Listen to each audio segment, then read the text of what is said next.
It's the end of the world as we know it. And now, recorded live from their specially sealed cryogenic sound studio in isolation, it's time again for The Bill Show with Bill and Randy.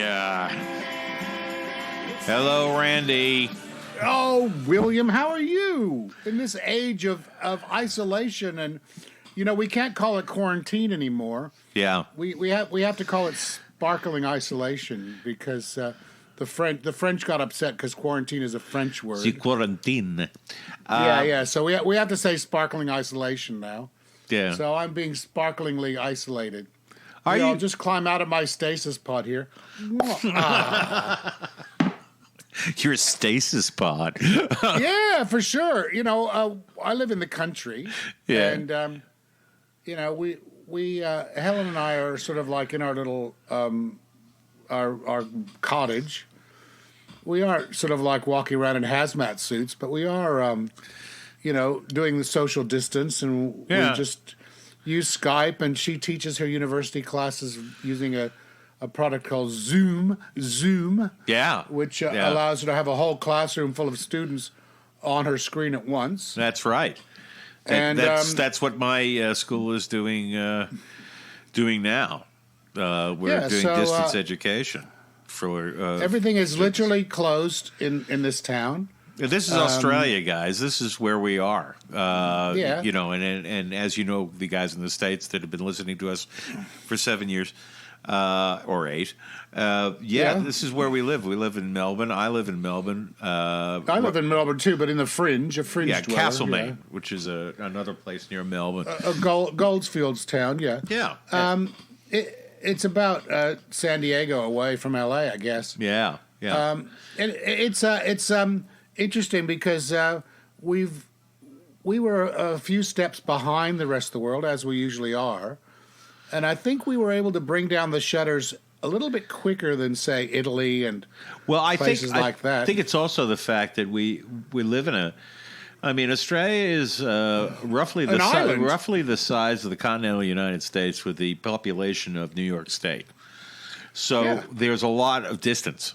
You can make a lot of distance between you and somebody else. But our 5 cities, are over 15 million people. So there's a lot of people in those few cities. And also, I got to say that even though I think they responded a bit late here, they've come down. Just bang, that's it. All right. Yeah, people pulled together really well. And they have, more or less. You guys only found out about, I know that our friends overseas would have seen, this person fighting over toilet paper, and they were all savages down here. Actually, it's not been that way. It's not been that way, Well, I punched her, but I took pleasure in that to get that the packet of 48 from Costco, man. I wanted that. A friend of mine named Dave O'Neill had posted a picture on... Not the Dave O'Neill. Yeah, Dave O'Neill. And he's a friend of me on Facebook. He's a personality. Yeah, I like Dave. He's great. We've gone back a long time. Back to when I was doing stand-up and he was. He pictured this guy with 58,000 rolls of toilet paper, obviously taken... as things got a bit crazy down here. And underneath he put, "How many assholes do you have?" But the point is that of all the things that you would want to, binge buy, or you look back at Y2K, which I guess is the last time people did all this in 1999, or when the computers were going to crash the entire world. Yeah. People got sensible things.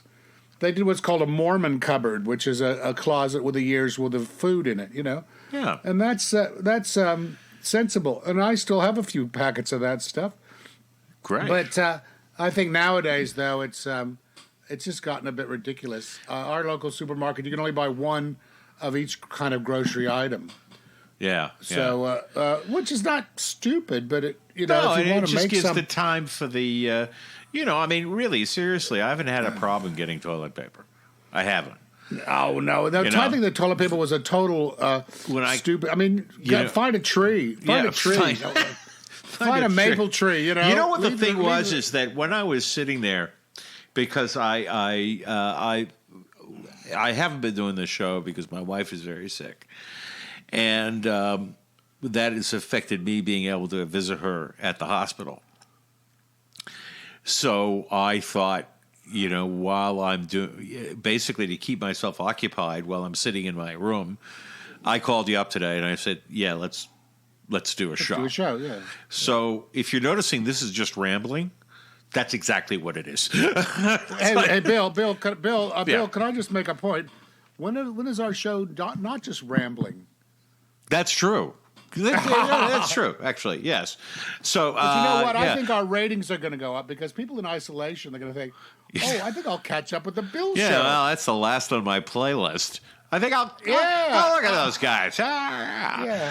Hey, listen. And anyway, you like going to visit your wife because you sneak in and you steal the toilet paper. Yes, that's the only reason I'm visiting my sick wife. Yeah, Randy. well, there's toilet paper. Yeah, people are now finding resources of toilet paper when they travel. Like on the train, you go in and go, oh, damn, somebody got here before me. You're living in the wrong country. You really are. You should be in New York now. If you were in New York now, you'd be like, I got toilet paper, man. I got cocaine and toilet paper. Yeah, I saw that funny picture of Al Pacino sitting at his desk surrounded by rolls of toilet paper. Absolutely. Yes. Hey, listen, I looked at, I got to say about it down here, is that Scott Morrison is a guy who's in charge here, and I'm not a fan. I'm not a fan. But I got to say something. Randy. I watched Trump before that, and my God, our prime minister looks like Winston fucking Churchill.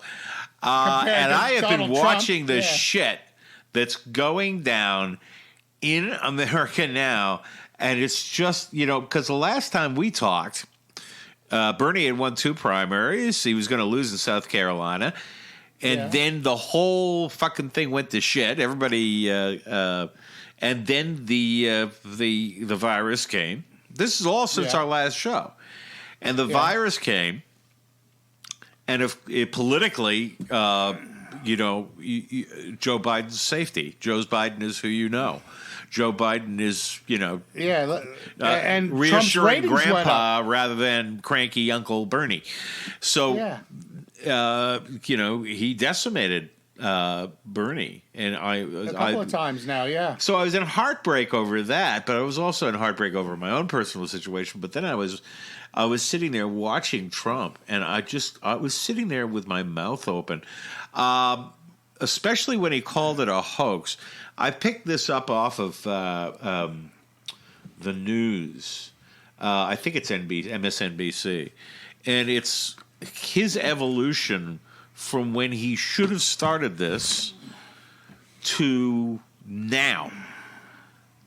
And it is such an illustration of the fact that this guy is everything we said he was. He's a narcissistic, sociopathic fucking 5-year-old. You might have heard it before, but I got to play it because, oh my God. Here it is. This is Donald responding to the virus. I got nothing to say. The Wuhan Chinese virus. With the Chinese virus. Really, the fucking Chinese virus. It's a Chinese virus. Oh, didn't you know? Look, there's another virus over there. Yo, man, I'm virus C, the black virus. Hello, everybody. Viruses got the black. Yeah, I'm the Canadian virus, eh? We play hockey. Well, the Spanish flu.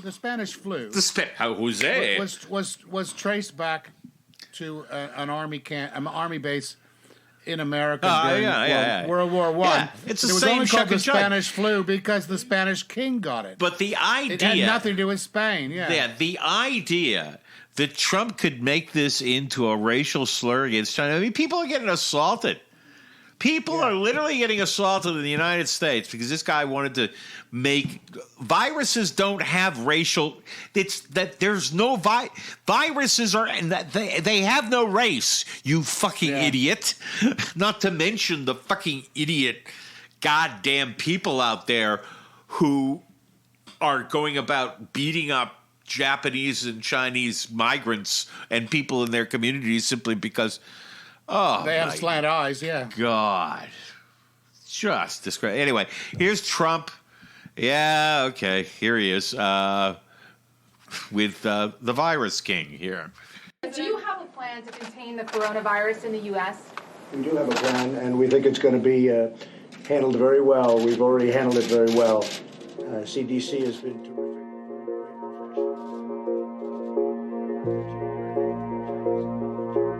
Now, the virus that we're talking about having to do, a lot of people think that goes away in April with the heat, as the heat comes in.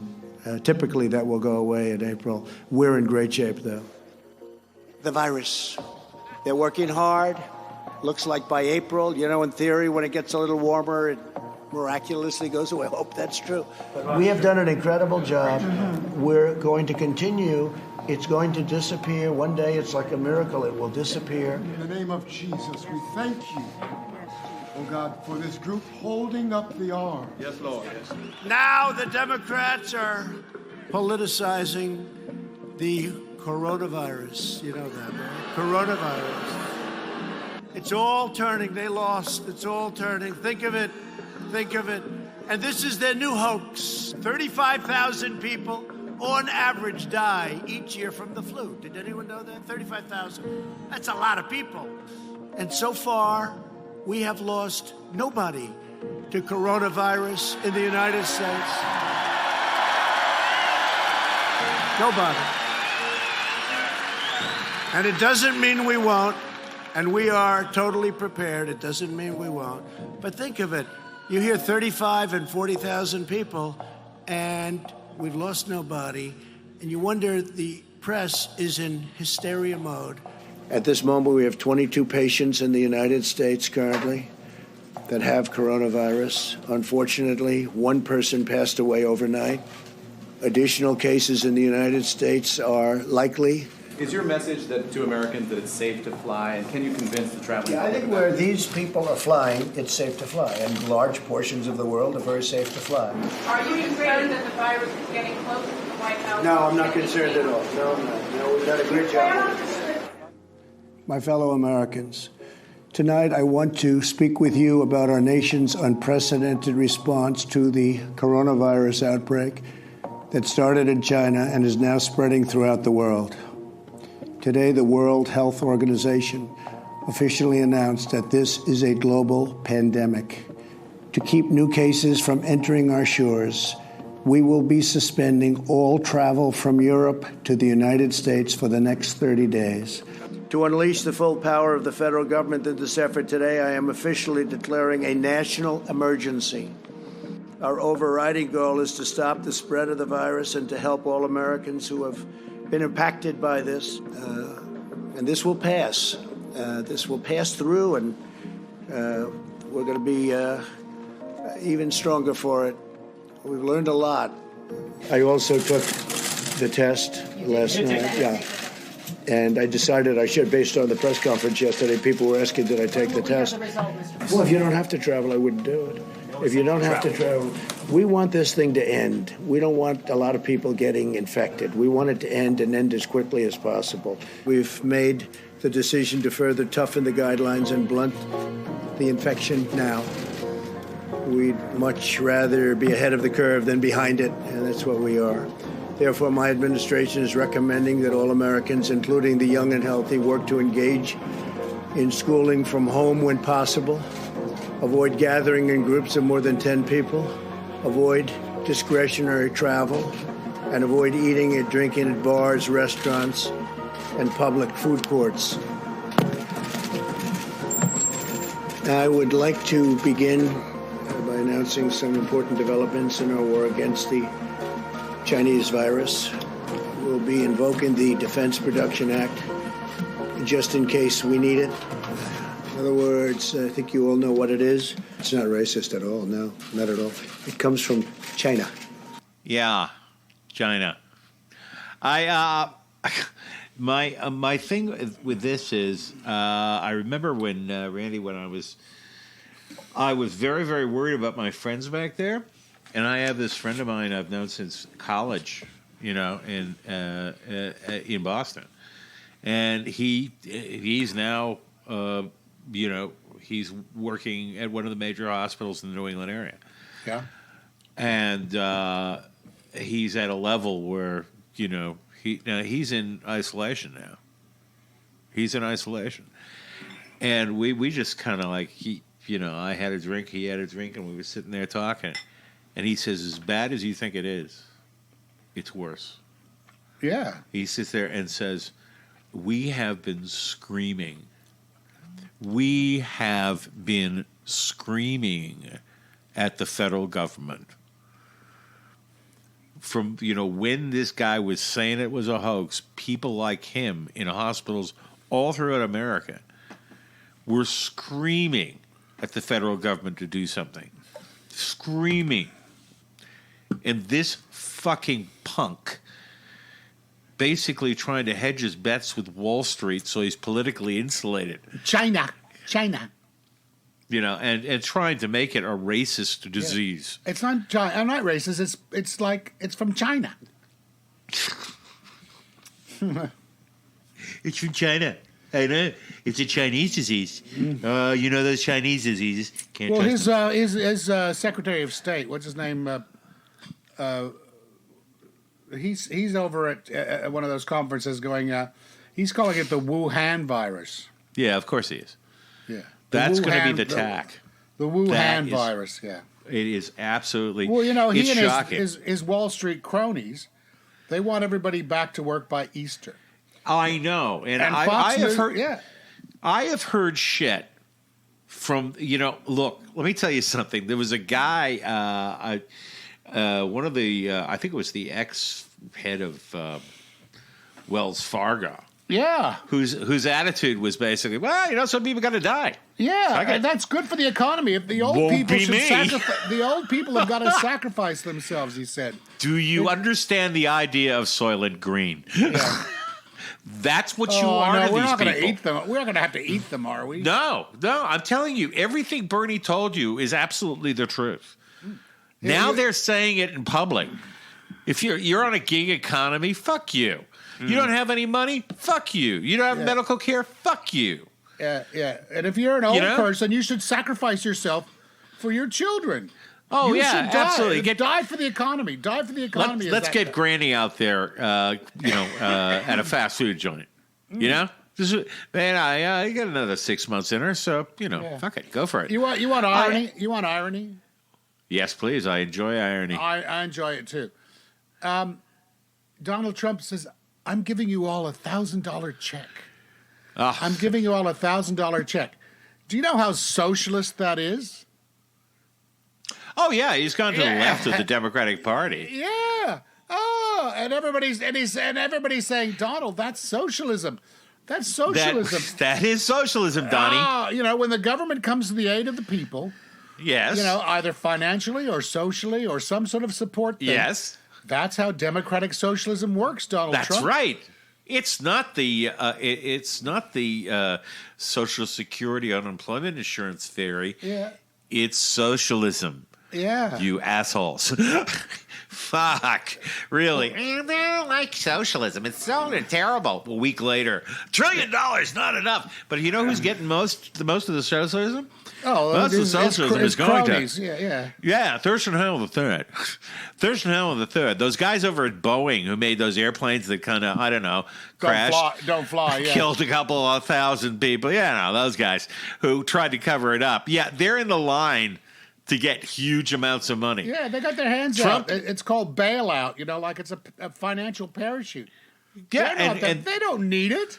The original plan by the Trump administration was to grant these businesses, all these large corporations, huge amounts of money. And he would personally be able to more or less say who got the money. So if you were cozy with Trump, you got the money. And he said that. He said, if the states want to tell me... You got to say nice things about me. Yeah, if the states want to say nice things about me, I'll give them some money. Your state could, have a big problem if you don't like me. Do you like me? I really, seriously, he's a gangster. And that's one of the reasons you're not seeing any, my gut feeling about Trump is that he left New York because he hated it. And they hated him. Yeah, and they hated him. And do you see any exceptional effort by Donald Trump to help New York now? No, but St. Cuomo, I have a few friends who've said he's really stepped up to bat.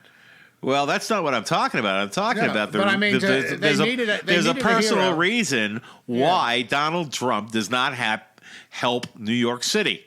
Why he's going to stand there and watch people get, literally there was this report on NPR. I just heard it the other day. It's just yesterday. And they're having to rent refrigerator trucks to stack up the mortally... the dead bodies, yeah. Yeah. There's no room in the refrigerators. And while this shit is going on, he'll sit on his hands.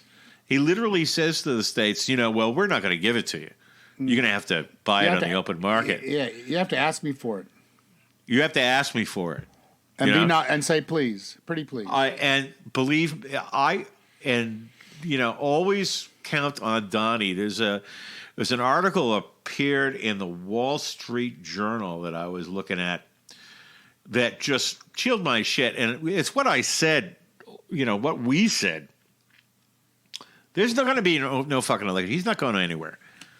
He's going to use this to stop the 2020 election. Well, but unless they change the Constitution, he can't. Yes, well. On November 20, on January... on the January 20th, whatever it is, if a new president hasn't been elected, then the next person in line becomes president. He cannot change that without changing the Constitution. And the election in November is in the Constitution. Something has to happen. Something in me says. I know. I said it months ago as well. All right. People said during this emergency, the coronavirus pandemic, one of the requests to Congress by the Department of Justice, which is under Deputy Dog, Roseanne Barr. Roseanne Barr. One of the requests that Roseanne Barr came up with, the Justice Department has quietly asked Congress for the ability to ask chief judges to detain people indefinitely without trial. Yeah. Part of a push for new powers that comes as a novel coronavirus spreads throughout the United States. Documents reviewed by Politico detail the department's request to lawmakers on a host of topics, including the statute of limitations, asylum, and the way court hearings are conducted. Politico also reviewed and previously reported on documents seeking the authority to extend deadlines on merger reviews and prosecutions. But the end of this is that you are basically, they're fishing for total power. Yeah. To nullify habeas corpus and to basically hold people without charge indefinitely. I thought they had that from the 9/11 thing, No, they don't. The Homeland Security Act, they could do that. I don't think so, because this is rather new request. So what I'm saying is that there can be a lot of things I think that Trump is going to try to pull during this.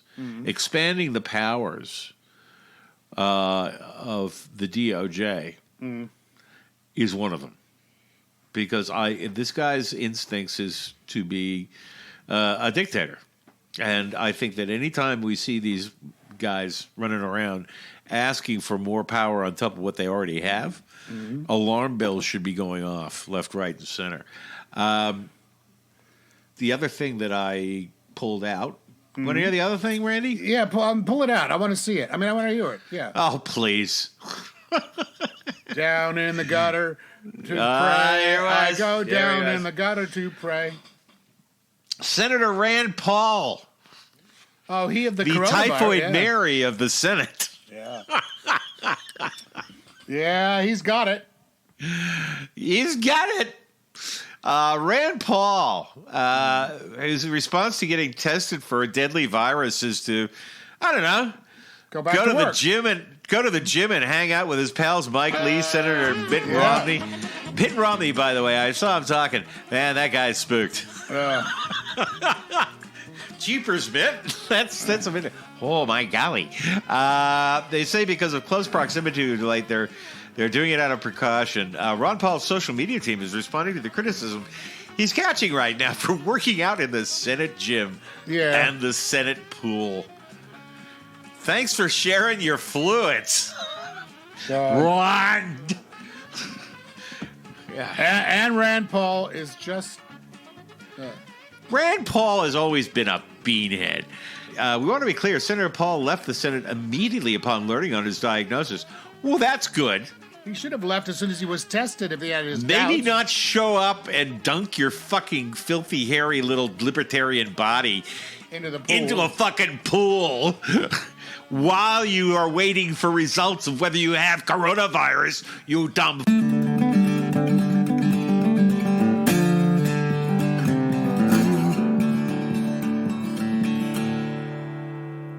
Dum-dum. Randy, I was going to call Rand Paul a dum-dum. Because what are we going to call him instead of a dum-dum? It was 2 days ago, so I don't know.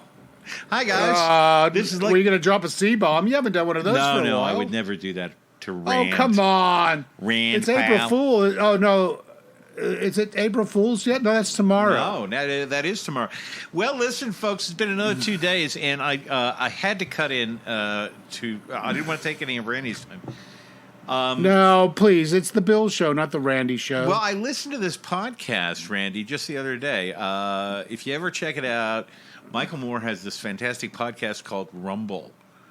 The Michael Moore? The Michael Moore, and it's absolutely free. Yeah. It's done through Anchor FM. It's on Spotify. Check it out. And he turned me on to during this whole thing, because we're just like you. We're just sitting inside. During this whole thing, they talked about the stimulus package. And I've been watching the American news, and everybody's saying, and AOC actually had a speech in which he denounced the stimulus package as being a cash grab for corporations. I didn't think much of it because I thought, this will help people. Until Michael Moore directed me to an article that ran in the Huffington Post talking a little bit of exactly what does happen with this stimulus package. Now, we're talking to you the day after the Senate and the Congress approved it. Yeah. And I'm going to literally walk you through just a few of these things. To me, it's just amazing. This is by Zach Carter over at the Huffington Post. And this is what he said, and I was stunned. The emergency coronavirus legislation that the Senate agreed to on Tuesday can only be described as an outrage. Oh, really? Why is that, Zach? It is not an economic rescue package, but a sentence of unprecedented economic equality and corporate control over our politics that will resonate for a generation. All right, you have my attention. Yeah, me too. I figured, okay. Because I remember reading a thing by Naomi Klein called The Shock Doctrine. Have you ever heard of that? Yeah. Okay. The Shock Doctrine basically says is that at times of crisis, certain people will push certain ideas that they're really married to. And evidently, according to Mr. Carter over here, the same people are doing it. The same people got the bank bailouts in 2008 are pushing K Street lobbyists are literally going blind with Trump. So going blind is the less of it. It represents a transfer of wealth and power to the super rich from the rest of us with the support of both political parties, a damning statement about the condition of our democracy. And when he talks about it, he talks about the final text of the bill, and this is what he says. The new law would establish a $4.5 trillion corporate bailout fund overseen by Treasury Secretary Steve Mnuchin. Oh, Steve not him. Mnuchin, the guy that was never prosecuted in California by what's her name? Who just sold all our shares? No. Presidential candidate, a black presidential candidate. Just can't remember her name. I don't know, Shelley Winters. No, it wasn't Shelley Winters. Really, seriously, Eartha Kitt. She's been out. That's my Shirley Bassey. It was Shirley Bassey. But what I'm saying is that Mnuchin. I remember we did a show a couple of years ago. No, are you all right? Corona. That's not funny. We're going to play that later. That's not funny. We're going to play that later. He's going to turn around and go, too soon? Okay. Steve Mnuchin was famous in 2008 as being the guy that evicted people from houses. There was a chance of him actually going, being prosecuted for fraud. And Steve Mnuchin, that guy, and remember we did a story about when Trump came into power, that there was the new Treasury Secretary, Steve Mnuchin, chartered a fucking jet to Fort Knox so that he could pose with his trophy wife in front of a pile of gold. Of gold. I remember that. We did a story on this, Fleabag. Considering they haven't been on the gold standard since the 1920s. Yes, what the hell does it matter? Yes. But I kind of think he's kind of a 1%er. Well, evidently, he's going to be running a $4.5 trillion corporate bailout fund overseen by the guy who stood in front of the gold with few substantive restraints. Some outlets are reporting that this as a $500 billion fund, but $425 billion of that can be leveraged 10 times over by the Federal Reserve, resulting in a multi-trillion-dollar program that is overseen by a guy who probably should have been prosecuted for fraud. Yeah, and likes to pose in front of gold with his trophy wife. Half his age. Yeah.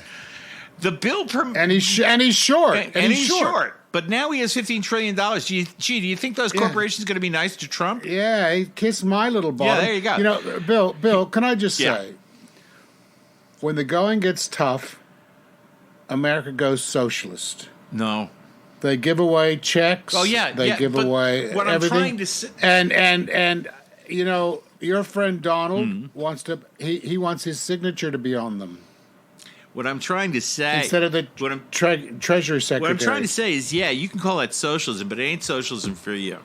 It ain't socialism for anybody who lives in America. You're going to get $600. You're going to get $1,200 checks in the mail, and they won't foreclose on you, but you'll have to pay back with interest the payments you meet, which that's the way the banks are going to work. While they have, not here though, thankfully. While they have access to a literally multi-trillion-dollar program to get money at will from the Federal Reserve. Yep.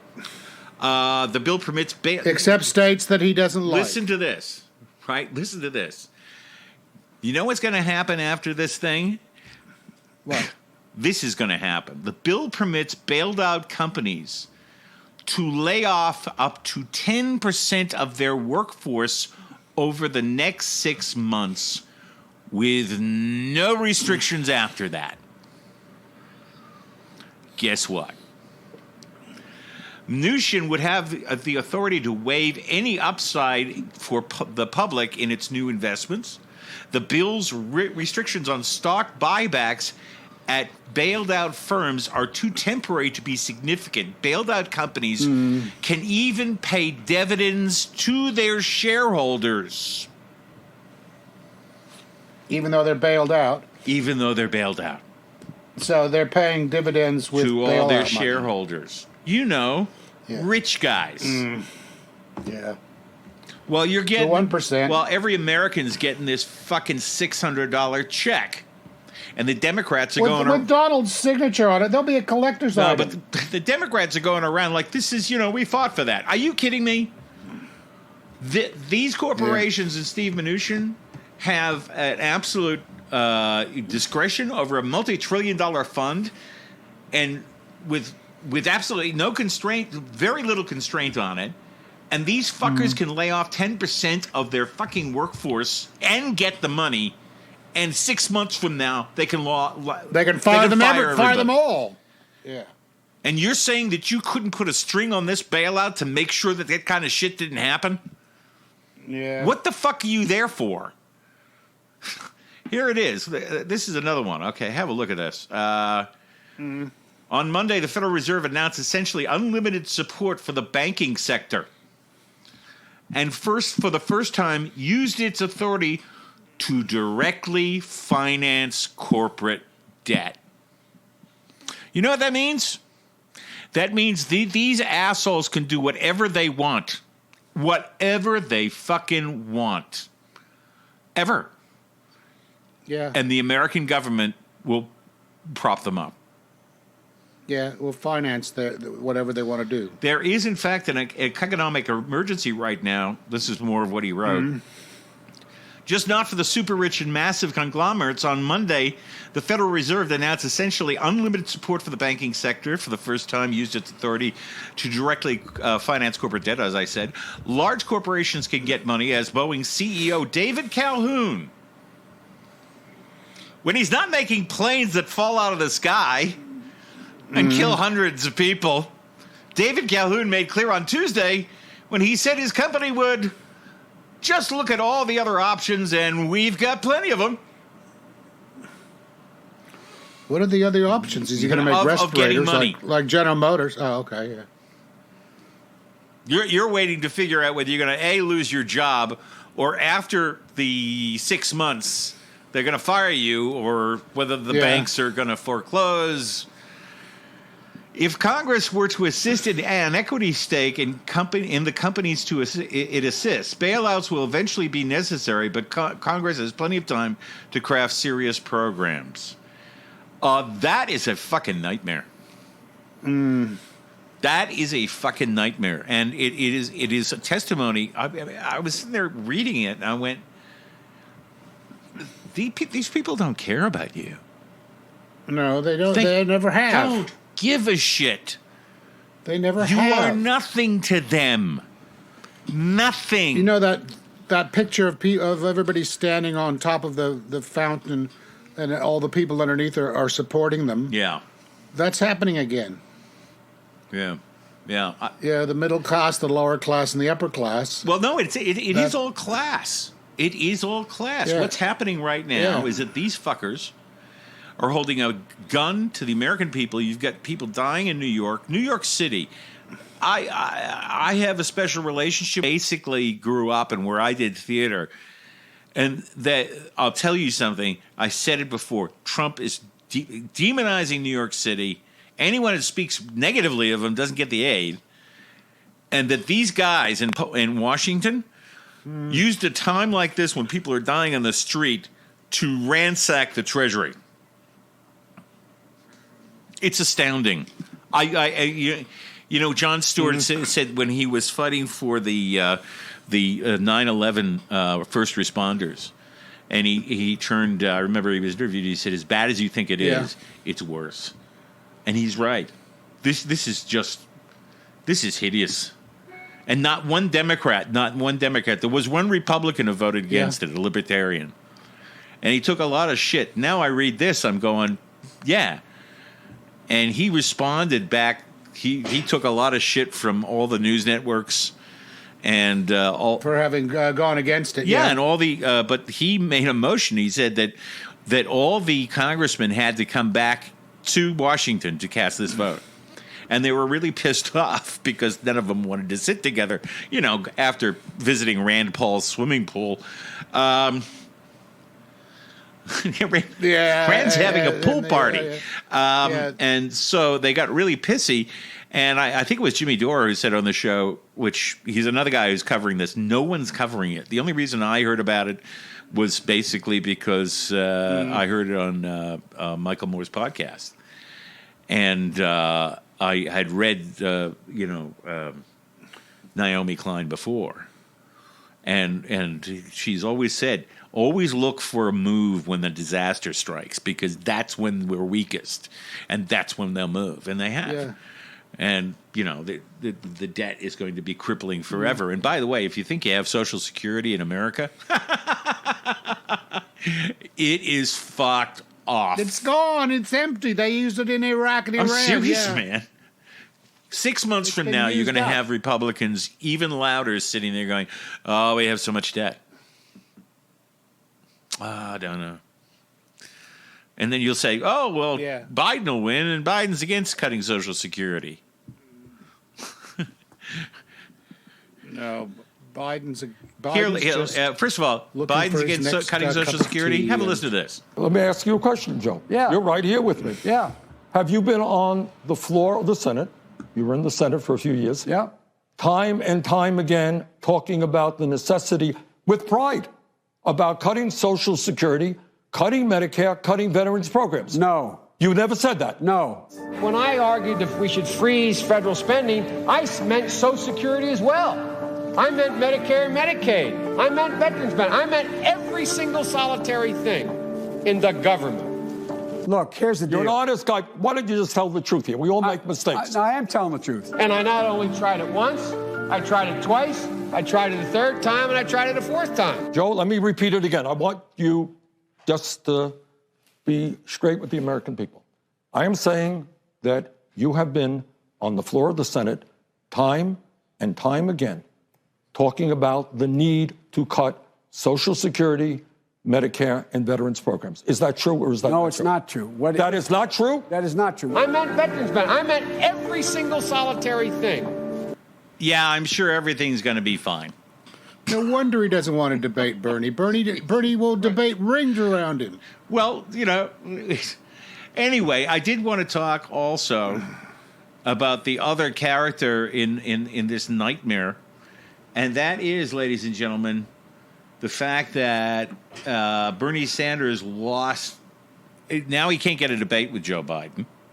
No. He was a big We've had loser. enough debates, says Biden. Yeah, no, but he was a big loser. I mean, he didn't get the votes.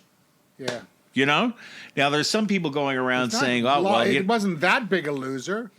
No, but I mean the length and breadth of the electoral loss is not lost.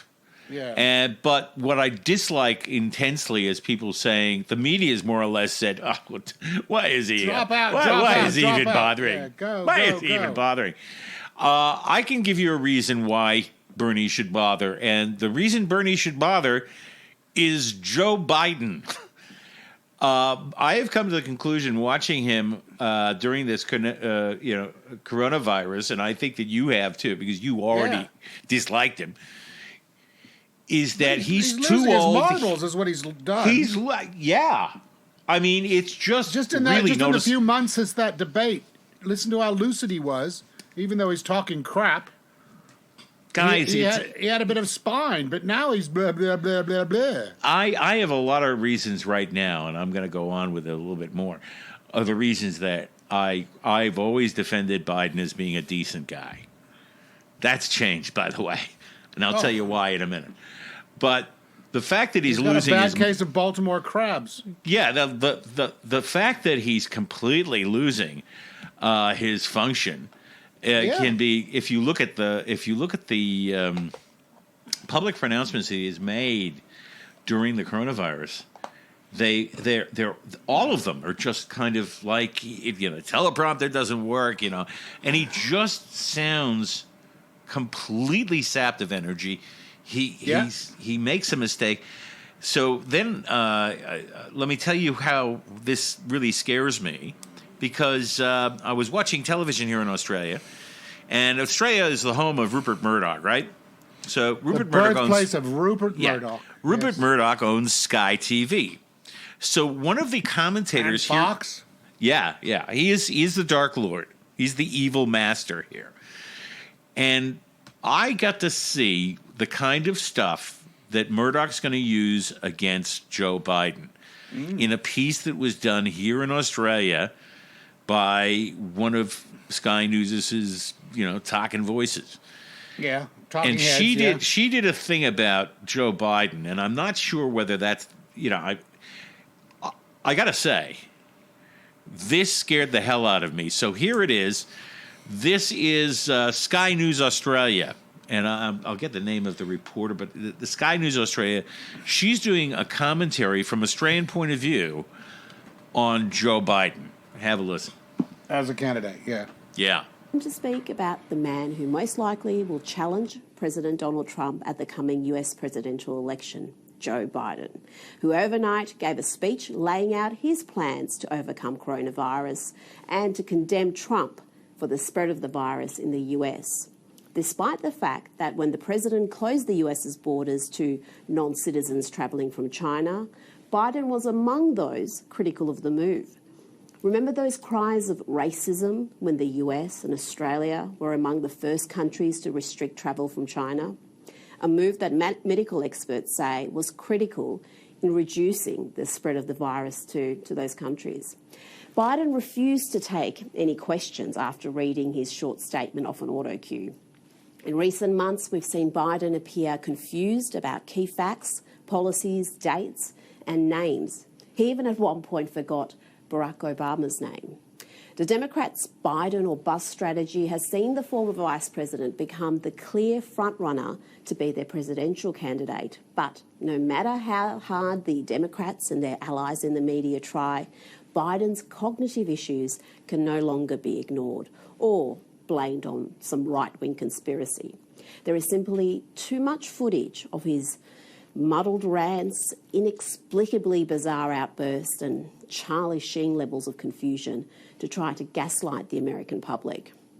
Biden has appeared frail, perplexed and just odd on too many public occasions, so much so that his campaign workers have been accused of elder abuse for wheeling him out weekend at Bernie style. This week, Biden launched an astonishing attack against a blue-collar worker in Michigan who questioned his proposed gun laws.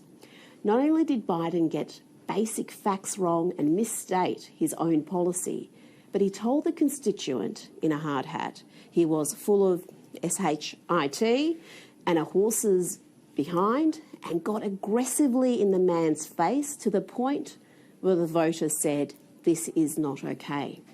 Have a look at Biden's response. Wait. Take your AR-14s and what? Okay, this is not okay. Hold on. All right. Hey, let's don't tell me to pal. I want to go outside. There's a lot of guys, wanting. Man. It's hard to make out, but he pretty much said, "Don't tell me that, pal. Don't tell me it's not okay. I'm going to go out and slap you in the face." When journalists asked him about that spat and why he swore at a union worker, Biden seemed genuinely confused and said, People targeting you over this exchange this morning with the voter about guns. Any impressed about how you handle it? Well, I'm surprised that Sanders is joining Trump. It's just surprising. Was it appropriate to swear at an American, though, especially a union voter? That's the man who much of the media claim is best equipped to bring civility and honour back to the White House. Here's a man who's developed a habit for abusing voters. It's an odd strategy, given the Democrats desperately need middle America. You know, the people who voted twice for Obama before switching to Trump, to swing back to them. Last month, Biden called a woman a lying, dog-faced pony soldier after she asked a mild question, and he even challenged an Iowa voter to a push-up contest and an IQ test. Biden's gaffes, episodes of confusion and bizarro comments are becoming all too common on the campaign trail. I'm not even talking about his hair-sniffing antics. Look, tomorrow's Superstar Tuesday, and I want to thank you all. I tell you what, I'm rushing ahead, aren't I? 150 million people have been killed since 2007 when Bernie voted to exempt the gun manufacturers from liability. It would put 720 million women back in the workforce. Nobody should be in jail for a nonviolent crime. My name's Joe Biden. I'm a Democratic candidate for the United States Senate. What's not to like about Vermont in terms of the beauty of it? And what a neat town. Play the radio. Make sure the television, make sure you have the record player on at night. Poor kids are just as bright and just as talented as white kids. We choose science over fiction. We choose truth over facts. Think about it. We hold these truths to be self-evident. All men and women created by you know the thing. Yeah, and that's Murdoch, Australia. Yeah, and that is how they're going to come up. Against all men Joe are Biden. created like the thing. Oh, four it's score been painful and, watching it. Yeah, what is the score? Well, if that wasn't enough, you had been giving me this speech for a very long time, and I'd always been defending Joe because I always thought, he's a bit touchy-feely. I knew a lot of old guys who were like they were huggers. They were just huggers and hair smellers. And I have been defending Joe Biden on this show for a very long time because I always thought. And every time I called him creepy Biden, Uncle Joe, you used to get upset. Yeah, I did. Well, I'm not upset anymore. This came out. He's got dementia. Just the other day. He's got dementia. Huh? He's got dementia. Well, he's of the age. He's of the age, and I think he's losing his marbles. This came out just the other day. Biden campaign adamantly denies allegation of sexual assault. I went, oh, you got to be kidding me. Well, former Vice President Joe Biden's campaign on Friday, this is about a couple of weeks ago, adamantly denied a newly surfaced allegation of sexual assault leveled by a former Senate staffer. Yeah. Calling the claim concerning the purported incident decades ago false. Women have the right to tell their story. Okay, a former executive assistant to then Senator Biden called it false. I don't know, man. This is the woman in question had been attempting to get this story told for a very, very long time. In fact, a former executive assistant to then Senator Biden also challenged the account. Tara Reid is her name. The allegations were leveled earlier this week by a woman named Tara Reid, an apparent supporter of Biden's primary rival, Senator Bernie Sanders. So you got to say that. Who said she was a staff assistant for Biden in 1993 when he was in the Senate. Reid has come forward before. Last year, when multiple women emerged claiming inappropriate touching by Biden, she was one of the 7 ones that came forward. Yeah. Reid at the time claimed Biden put her hands on her shoulders, rubbed his finger up and down her neck, but was unable to gain traction on her story aside from an article in a local newspaper. The truth is that I heard this first. Jimmy Dore brought it up on his show. Yeah. Evidently, Tara tried to go to a Me Too movement that is very close with the Democratic Party. Mm-hmm. And they refused to back her. In fact, they denied to represent her. Mm-hmm. And it turned out that that the person who was in charge of this Me Too movement was also Joe Biden's campaign manager. Yeah, of course. I'm just going to leave you with this. The thing that put the hook in me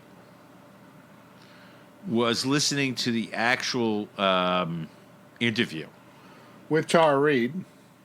Yeah, with Tara. And, oh, man, I believe her. I just believe her. And if that's true, I am really offended that I have stuck up for Joe Biden so long. Mm. And listen, be that as it may, this is what was said on that podcast. She had accused Biden of this before. And this is her interview. And I'm just going to play it for you. It's not too long. Mm-hmm. And you make up your own. I got this from Jimmy Dore, played it on his show. Yeah. So I'm going to play it on our show. Oh, that's good pedigree, yeah. Just the interview. So here it is. This is Tara Reid, who worked for Joe Biden in 1993, claiming sexual assault. And said, I want you to take this to Joe. He wants it. So she had to bring like a duffel bag to Joe Biden.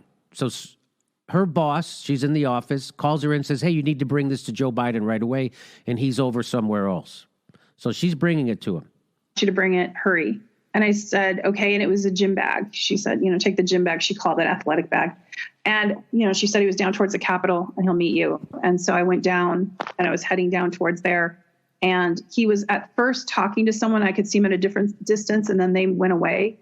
And then we were in like the side. It was like the side area, and he just said, "Hey, come here, Tara." And then I handed him the thing, and he greeted me. He remembered my name. And then we were alone, and it was the strangest thing. There was no like exchange really. He just had me up against the wall. And I was wearing like a skirt and, business skirt, but I wasn't wearing stockings. It was kind of a hot day that day. And I was wearing heels. And I remember my legs had been hurting from the marble, of the Capitol, like walking. And so I remember that kind of stuff. I remember like I was wearing a blouse and he just had me up against the wall and the wall was cold. And I remember it happened all at once. The gym bag, I don't know where it went. I handed it to him, it was gone. And then his hands were on me and underneath my clothes. And, and then he went down my skirt, but then up inside it. And he, penetrated me with his fingers, whatever. And, he was kissing me at the same time and he was saying something to me. He said several things and I can't remember everything he said. I remember a couple of things. I remember him saying first, before, like as he was doing it, do you want to go somewhere else? And then him saying to me when I pulled away, he got finished doing what he was doing and I kind of was pulled back and he said, come on, man, I heard you liked me. Mm-hmm. And that phrase stayed with me because I kept thinking, what I might have said. And I can't remember exactly if he said I thought or if I heard, but it's like he implied like that I had done this. Like, I don't know. And for me, it was like everything shattered in that moment because I knew like we were alone. It was over, right? He wasn't trying to do anything more, but I looked up to him. He was like my father's age. He was this champion of women's rights in my eyes. And I couldn't believe it was happening. It seemed surreal. And I just felt sick because when he pulled back, he looked annoyed and he said something else to me that I don't want to say. And then he said, I must have looked shocked and he grabbed me by the shoulders. I don't know how I looked, but I must have looked something because he grabbed me by the shoulders and he said, you're okay. You're fine. You're okay. You're fine. And then he walked away and he went on with his day. And what I remember next is being in the Russell building, like where the big windows are and the stairs by myself. And my body, I was shaking everywhere and it was cold all of a sudden. And I felt like I was shaking just everywhere. And I was trying to grasp what had just happened and what I should do or what I should say. But I knew it was bad because he was so angry. Like when he left, like I could feel, how when someone's angry, they don't necessarily have to say anything. Like he smiles when he's angry and you can just feel it emanating from him. Like, do you want to share that thing that you said you don't like? You said like I don't want to say what he said. That thing he said to you. Yeah, I guess I could. I mean, you don't have to. It's okay. It's just it's almost like giving a weapon to them. How so? Well, it's like I don't want them to know how much it hurt. I don't, I don't want him to know when I don't know. But that you remembered it? Yeah, just I don't know. But yeah, I can say it. Yeah, there was something he said that I didn't want to say, and I didn't want to say it because it's the thing that stays in my head over and over, and it's a thing that kind of stayed with me over the years. But he said, when he had me against the wall after I pulled away, and he had said, "Hey, come on, I heard you liked me," and I knew he was angry right after he took his finger. He just pointed at me and he said, "You're nothing to me." And then he just looked at me and he goes, "You're nothing, nothing." And then I must have reacted. And I think he only said it twice. I said, but I just heard the word nothing. And I must have reacted because that's when he took me by the shoulders and he said, "You're okay. You're fine. You're okay." Yeah. I heard that and it put a hook in me. You really did. I can't ever picture Bernie saying anything like that. Can I picture? Well, Biden yeah, doing that? Bernie's probably going to go and. My thing is beyond the assault. Something stayed with me, and I said something a minute ago about them taking your money. They take your soul. You're nothing. They take your soul. You're nothing. You're nothing to them. That's what he says. You're nothing to me. This is not about Democrat or Republican. You know what the real virus that we have to worry about is? A super uber rich class with Democrats or Republicans that gets away with this shit and thinks the rules don't apply. Born to rule mob. Yeah, absolutely. Yeah, born to rule. I mean, Epstein obviously gets assassinated. Yeah. After running a, pedophile, literally raping young girls. Yeah. And he's obviously assassinated in prison. Yeah. Obviously. By the other pedophile. And now I got to find out that the guy that I'm going to be forced to vote for. And that's the way it's going to be. Yeah. Listen, the reason Bernie lost is because then not enough people showed up to vote for him. People are sitting there saying, "Oh, no, it was fixed." Yeah, it was always fixed a certain way. But the truth is, in a lot of states, he just didn't show up. Yeah. And that, he won the Democrats abroad primary. You're welcome. Yeah, I saw that. That's us. Thank you. That's us. You're welcome. I did my bit. Yeah. And by the way, he won it by about 50, 60 points. Yeah. But what I'm saying is that now the guy I vote for, the Democratic Party, is going to thrust this down my throat that I necessarily have to vote for, one, a guy I don't think he can win. Yeah. A guy that I think Trump will beat the crap out of. Yeah. Two, an asshole. A depraved asshole who digitally penetrates young girls who work for them and then calls them nothing. Yeah, you're nothing to me. This is what I got. People say, "Oh, why don't you bring it up? You're never going to hear about this. Never going to hear about this." But I listened to that and I went, I totally believe it. Yeah. Unfortunately, nobody else is talking about it, Bill. I've seen him around women, and I go, yeah, but it's Joe. Yeah, no, creepy Uncle Joe. Not creepy. He's a rapist. Yeah. Let's rape. So what do we have? We have one perverted pussy grabber. Yeah. And another. They're both. Yeah. Is this it? This is what we got in America right now. The rich going away with your fucking evils. treasury. Yeah. It's enough to make you fucking cry. Yeah. And I thought I would have something uplifting to say at the end of my bit, but I don't. No. I'm sorry, I just don't. It's just terrible. Stay safe. Get some, Get out and vote. Get some hand out cream. And work for Bernie.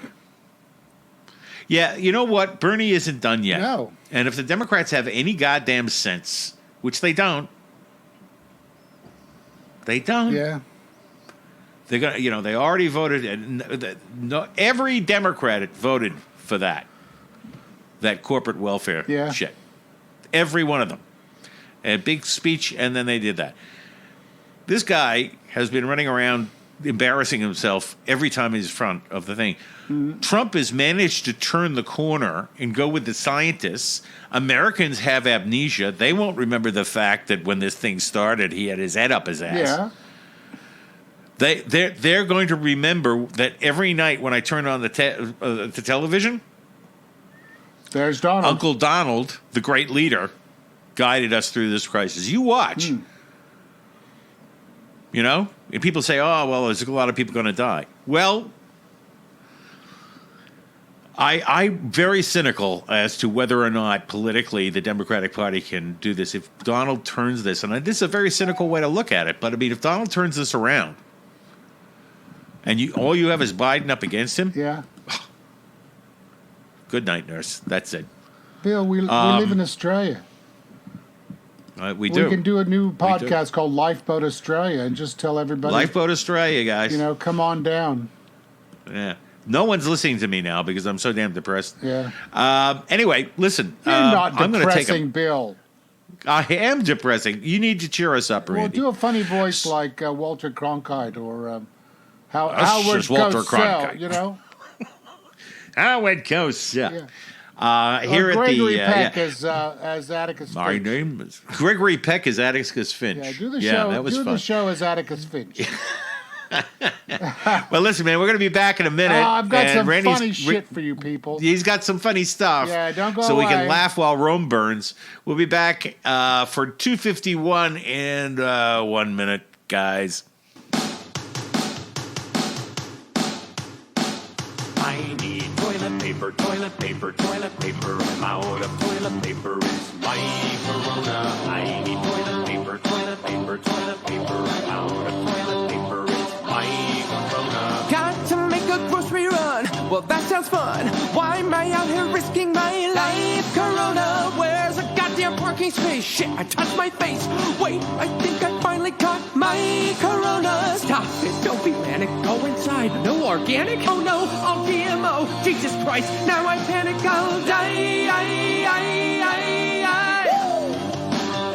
My corona. Out of toilet paper. It's my corona. Don't come any closer, I'll mess you up. I'm just coming in for some white corona. Kroger's full of empty shelves. What the hell? Yes, I'm stocking up on boxed white corona. Nothing's making sense. No more friends. No more basketball kids. Are home from school. It's raining too. And I'm losing my corona. My corona.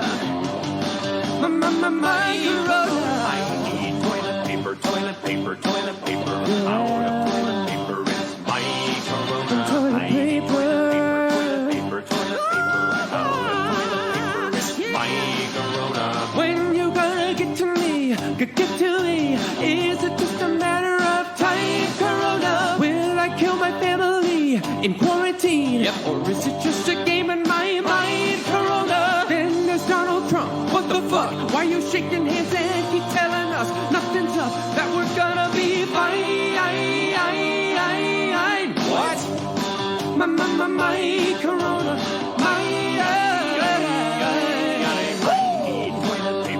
My corona. So sick of my corona. Hey, my corona. My corona. Joining us now is Vice President and dance captain of the Coronavirus Task Force, Mike Pence. Mike, give us your assessment of where we are right now with the coronavirus, which Donald Trump has recently started calling the Hillary flu, or in medical terminology, Obamatitis Nancius pilosis, or Cofifi-19. All of our experts tell us, and they advise the president as he endorsed these guidelines to avoid social gatherings of more than 10 people. Everyone should stay home. All of those recommendations are part and parcel. I'm sorry, you want us to stay home? Oh, I wish that I could help you, sweetie, but my schedule is crazy right now. I've got Pilates after work. I've got brunch on Sunday. Oh, and next week is Passover, so I'm in Cancun for the annual Blacklight Underwear Foam Party. I already bought those tickets. What we're pleased to learn is being embraced by states and communities and millions of American families are what we believe is important for every American to significantly impact the spread of the coronavirus. I have always led such an active life. I'm a social butterfly and kind of a whore. But this COVID spread now is running rife. And my country needs me, so I won't be anymore. I will break the chain. I will social distance, though it sounds mundane. Though I'll be a grouch, my community now relies on me. Thank you for your efforts. I will save the human race by lying on my couch.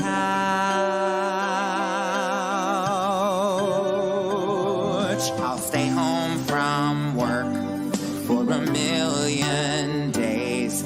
I will order Grubhub and I'll eat by myself. I will shop online, let my FOMO blaze. I will do my duty till they're charming on the shelf. I will crush the curve. I will social distance. I'll be here to serve. While I'm watching Disney Plus, there are lives to save. So I must be brave. I'll defeat the enemy by binging This Is Us. Like my ancestors before me who were called to Vietnam, I'll sit home all day and FaceTime with my mom.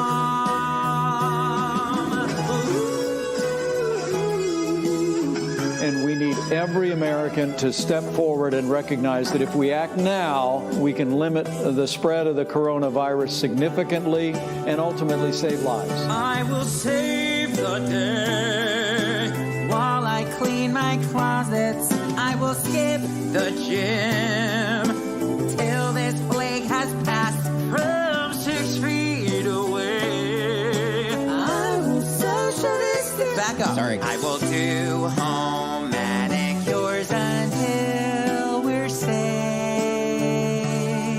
at last. We can limit the spread of the coronavirus significantly and ultimately save lives. We will crush the curve. We will turn the tide. But for now, just suck it up and stay the fuck inside. I'm so bored.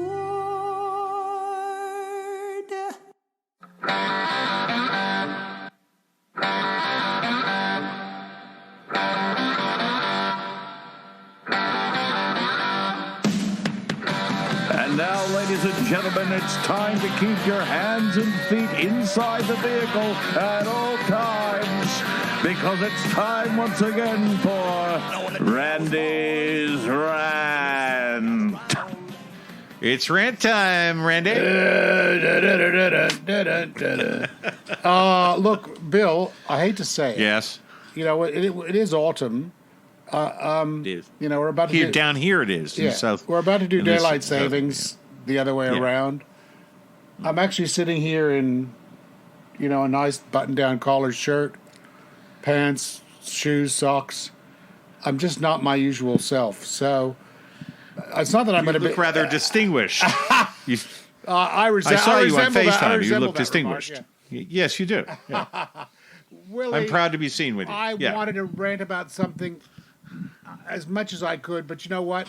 I couldn't find something I did want to rant about apart from the coronavirus. Did you like that Corona by My Corona? Chris Mann? Yeah.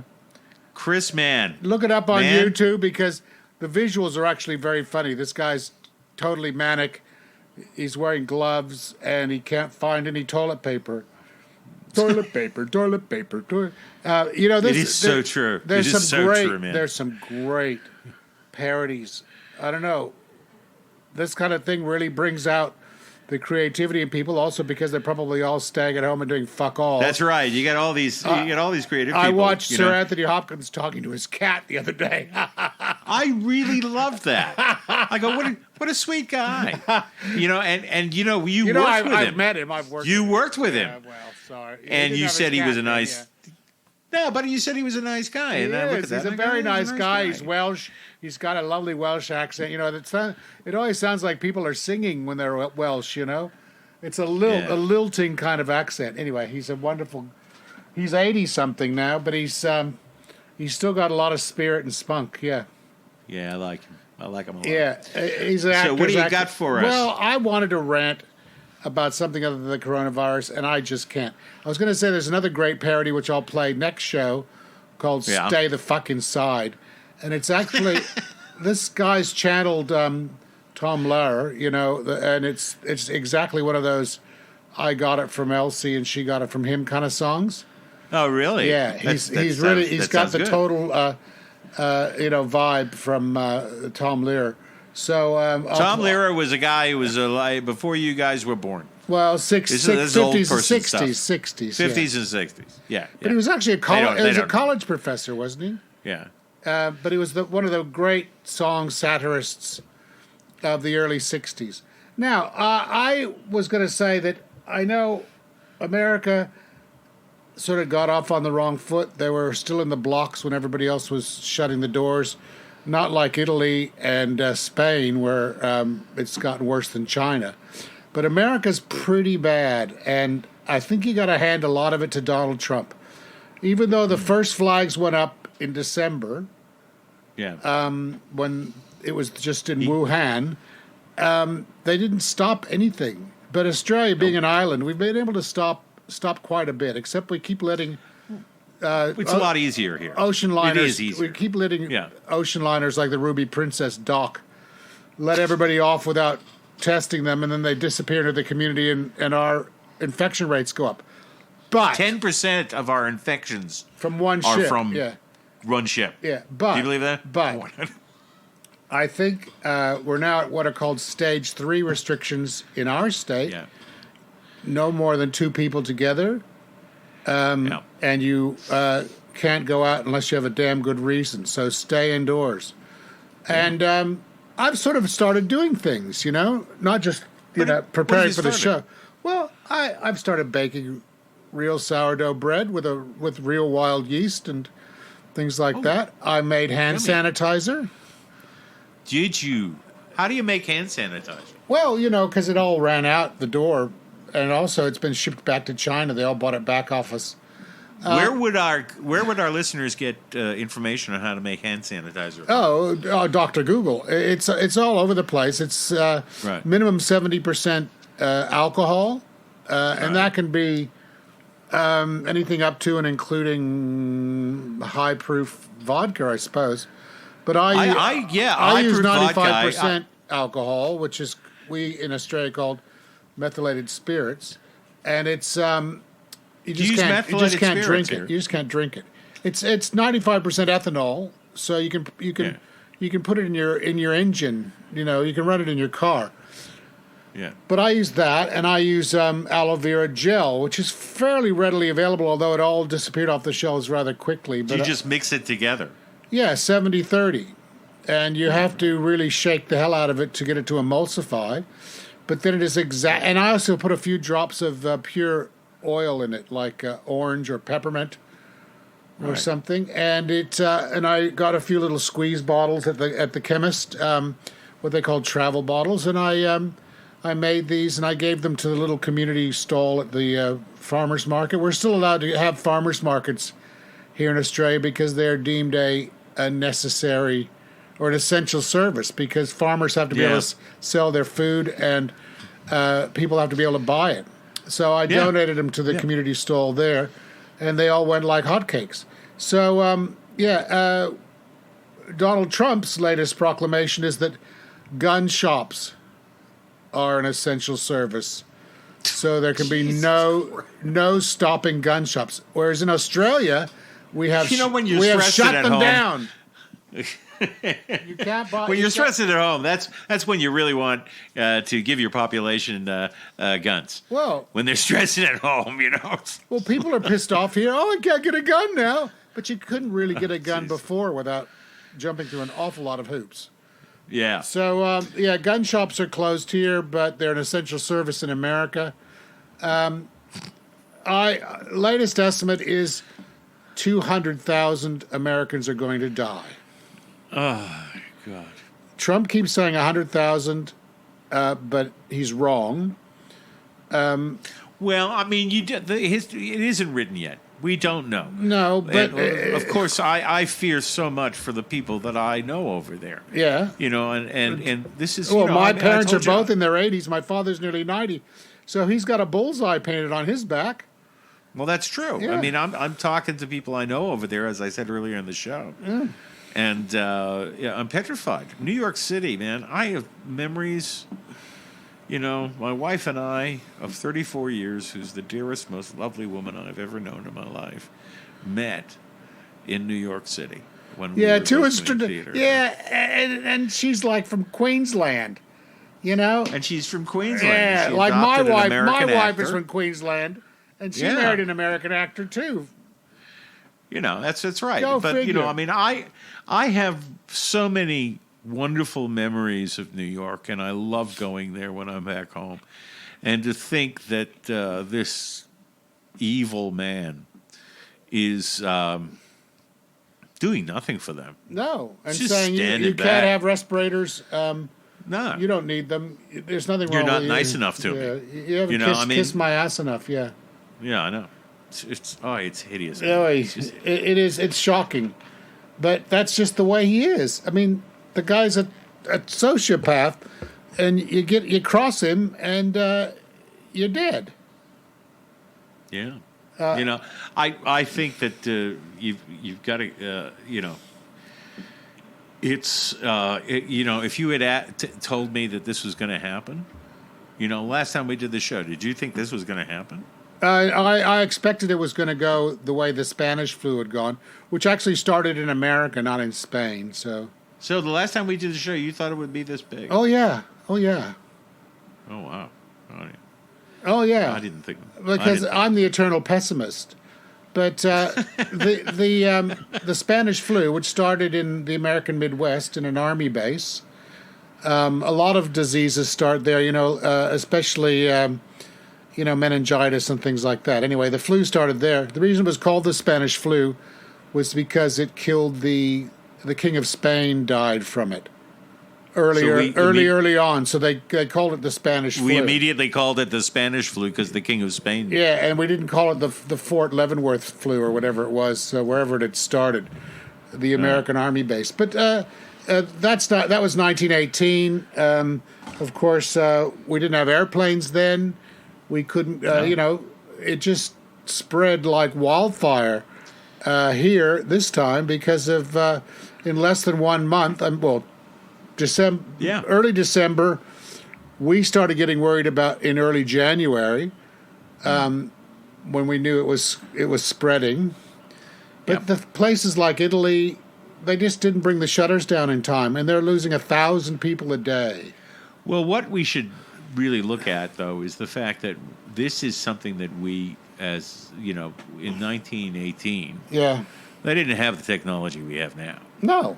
And the curve is bending, in all those places in which social distancing has taken over. Yeah. And it's going to pass. But this is much more virulent. See, the thing is, Spanish flu, SARS, H1N1, all of those are not as virulent as coronavirus when it gets its hooks in, and it literally has a hook, a spike that goes into your cell, your DNA cell, and starts rewriting it. Fucking around. Yeah. So this is quite a. I feel better. I'm glad you cheered me up, man. Oh, Bill.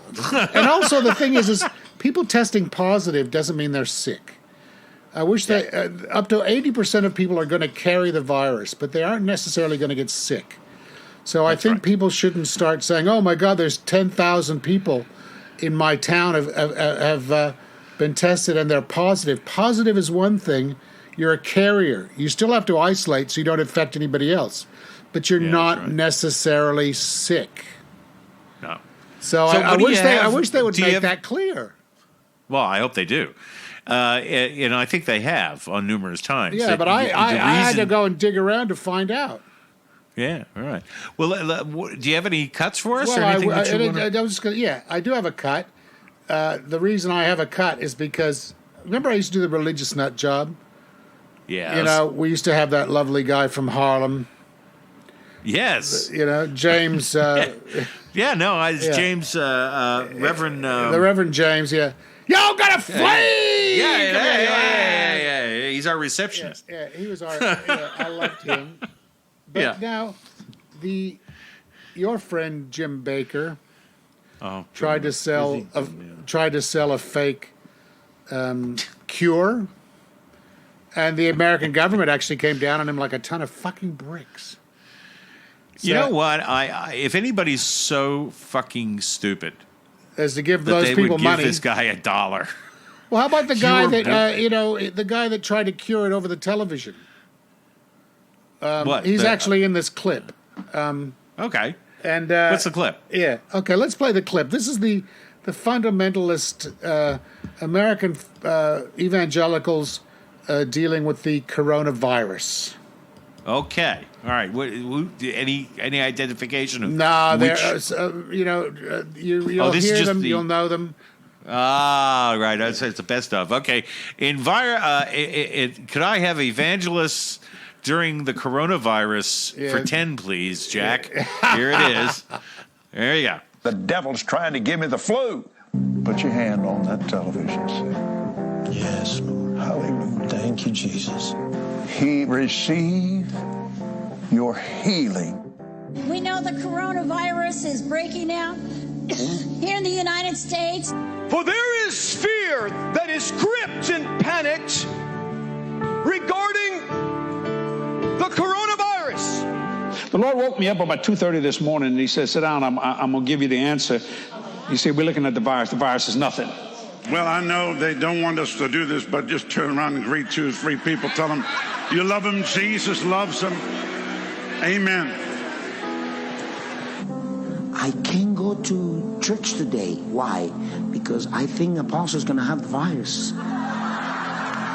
If we die for Christ. If we live for Christ. So what do you lose? The power of the government stops at that door of that church. You look around our church, you didn't stop these people from coming needed. You gave it your best shot. The goal, the tactic of the enemy. Stop us from worshiping. And I came today to declare victory over the virus. No plague is going to come near you when you're in him. And because of the administration that stands in this land, and because they have aligned themselves with Israel, therefore I give life to this nation and I give mercy. And God is about to purge a lot of sin. San Francisco is one of the first cities in the entire United States to actually go into self-quarantine. It is the district of a woman named Nancy Pelosi. Look at China. Godless state, a godless government. Give our president supernatural wisdom. And we say, in the name of Jesus, virus, you are illegal.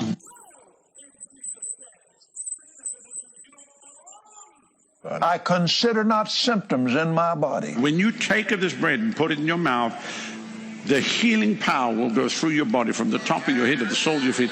A pastor defying the governor's orders, welcoming in several hundred people. Cancers are healed here.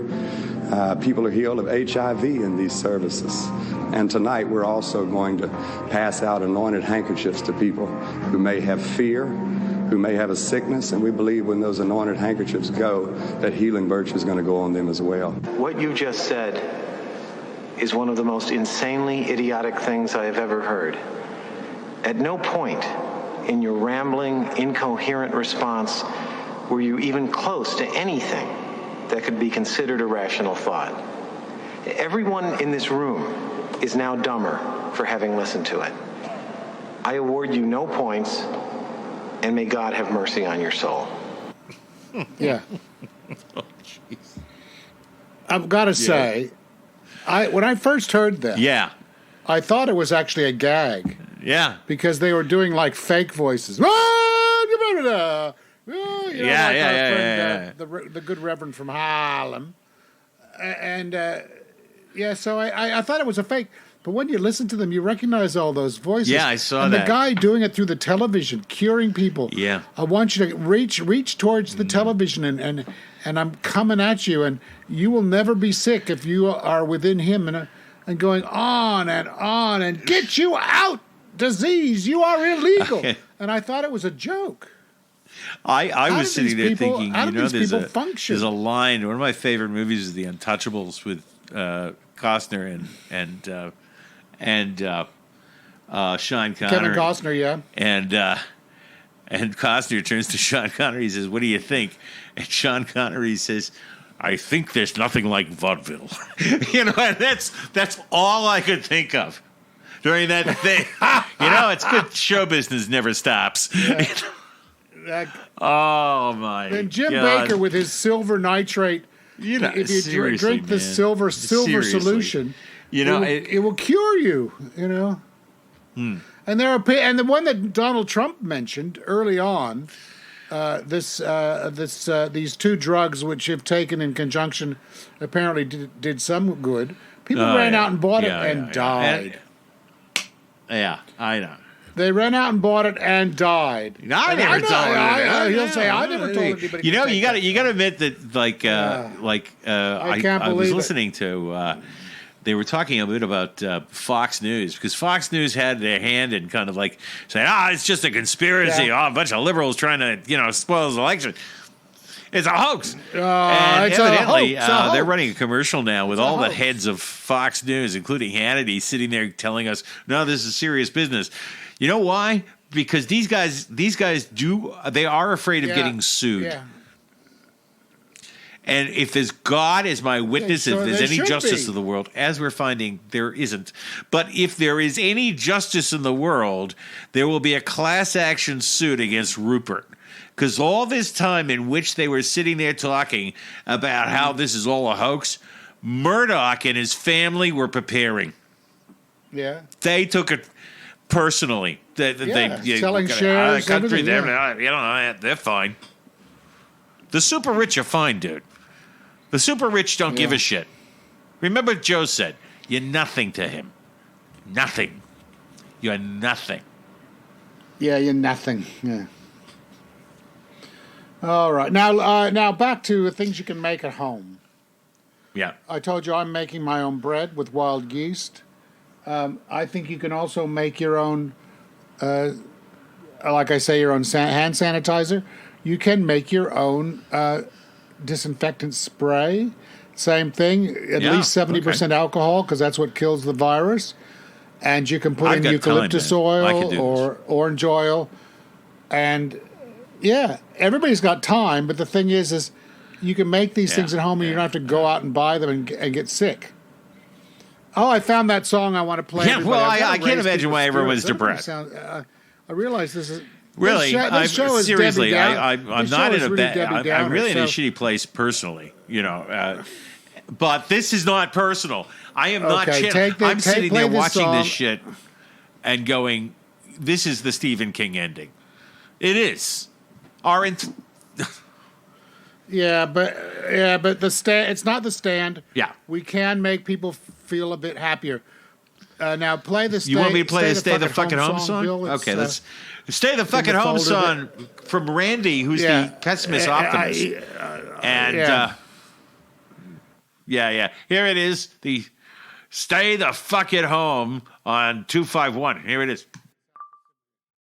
Thank you to Chris Franklin for these lyrics. The world has caught a virus, so I've written you a poem. We need your help to cure it, so stay the fuck at home. And if you have got 12 kids or you're living on your own, Lock it down and isolate and stay the fuck at home. If you think you're not at risk here, you're living in a dome. It spreads faster than a hooker's leg, so stay the fuck at home. I need the gym, I need the beach, I hear you bitch and moan. You need to grow a brain cell and stay the fuck at home. But I feel fine, I don't feel sick. I'll go out on my own. How thick are you, you selfish prick? Please just stay the fuck at home.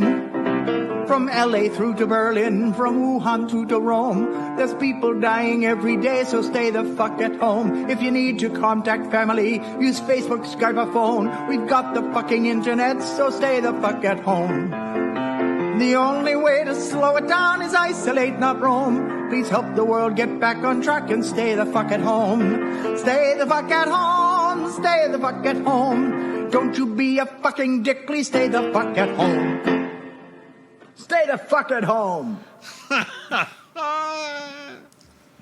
Me likey. That's funny. That made me feel better, you know?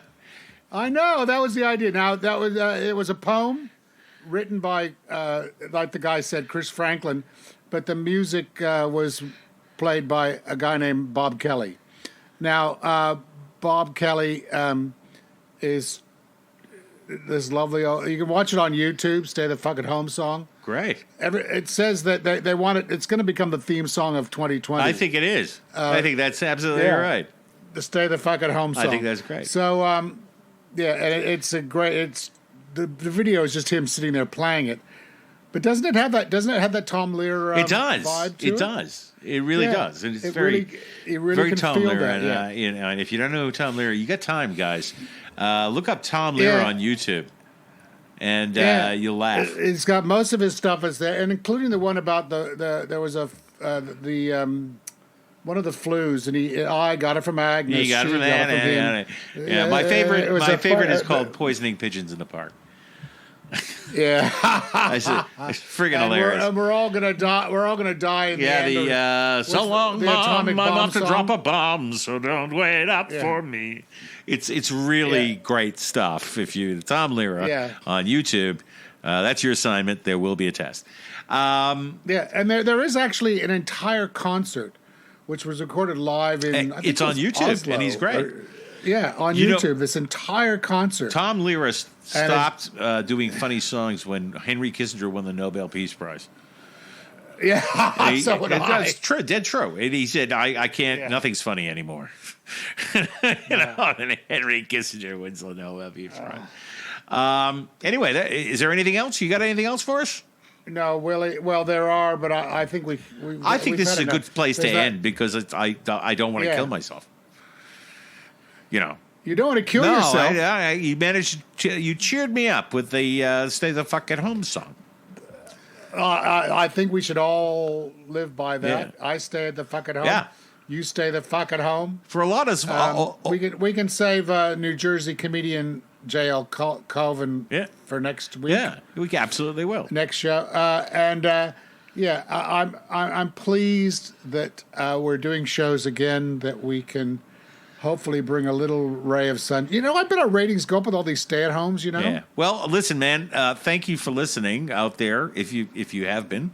Yeah, thank you, listener. And I got to say that I got some nice mail from Lynn. I never get any mail. Well, that's because I checked the mailbox. You know, I checked the mailbox. Does it ever mention me? Well, yeah, I'll read them on the show, but unfortunately I don't have them with me now. But there's a girl named Lynn, and I think she's from Flint, and she's sweet. Flint, Michigan. She's fantastic. I think she is. But she sent us such a nice note. She says, "You're on the top 5 of I think." No, this is not a friend of mine, promise. And she said she really liked the show, and she sent me such a lovely little email. And a few people did that, and that's sweet. God love you. Thanks a lot. You know, I really do appreciate it. And of course, we've got Val from Glen Falls. Val, I live, and her husband's name's Randy. Yeah, I know. I do the show for Val. Because she's a very funny lady. We love Val. And Val. Happy birthday, Val. Happy birthday, it was Val. Val's birthday last week. And all you guys down there, I know David Stanley, who was a friend of mine from school. in the Boston area sometimes listen to this show. So, Dave, I love you. Stay safe. And a few other friends of mine over there. So many friends I have in the States. Stay safe. And we're going to try to get in touch with you in another 2 weeks. But as I said, things are rather fluid here, and we want to keep it up. Thank you for your patience. And thank you, listener, for listening. Thank you, listener, for listening. Take care, guys. We'll see you next time. See you guys. Bye. I feel fine. I don't feel sick. I'll go out on my own. How thick are you, you selfish prick? Please just stay the fuck at home. From LA through to Berlin, from Wuhan to Rome. There's people dying every day, so stay the fuck at home. If you need to contact family, use Facebook, Skype, or phone. We've got the fucking internet, so stay the fuck at home. The only way to slow it down is isolate, not roam. Please help the world get back on track and stay the fuck at home. Stay the fuck at home, stay the fuck at home. Don't you be a fucking dick, please stay the fuck at home. Stay the fuck at home.